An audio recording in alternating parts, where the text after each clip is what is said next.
Revolution by Kimberly Minor. The year 1789, King Louis XVI and Queen Antoinette were spending unnecessary money, so France eventually became bankrupt. France had three estates. First estate was the clergy. Second estate was the nobility. Third estate was the commoners, which was 98% of population of France. King Louis decided France was going to raise money by raising taxes only for the third estate.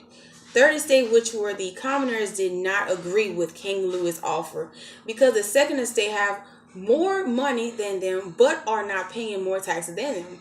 Also, first estate didn't have to pay more taxes. The third estate came up with an idea to go to Versailles so they can vote, but when they got there, the doors were locked. After that, the third estate took an oath that they would continue to meet until they produced a French constitution. This was known as Tennis Court Oath. King Louis overruled what the third estate wanted. While this was going on, Paris heard about what King Louis did and how the third estate wanted to vote against it, but the third ended up losing. Paris was not very happy about that. So the radicals in Paris took things in their own hands. For example, they would kill people if they talked about the radicals. A member of the radical was Maximilien Robespierre. He became the leader after the radicals were governor France. The women from Paris marched to Versailles to ask the king and Queen Marie Antoinette to come to Paris and stop the turmoil caused by the radicals. It really was not a good idea for the king and queen to go to Paris because the radicals and Robespierre were killing anybody. No matter if they were rich or poor, he or she still can get executed.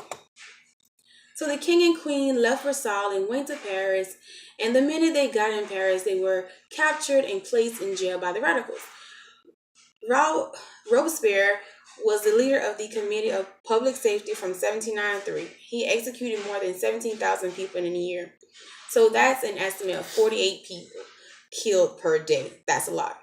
Soon, Robespierre ended up executing King Louis and Queen Marie, Louis Philip II, Duke of Orleans, and Madame Roland, and others.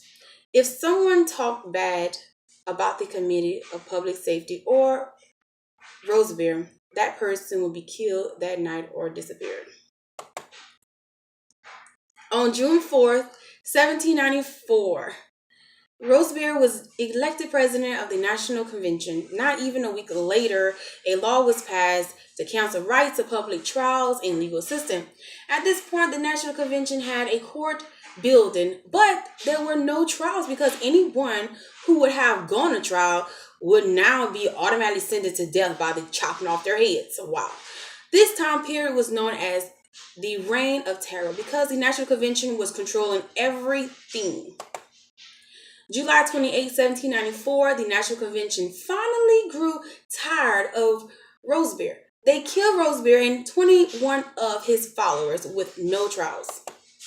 Soon after this happened, the director took over but failed to maintain power, and Napoleon Bonaparte took control over France.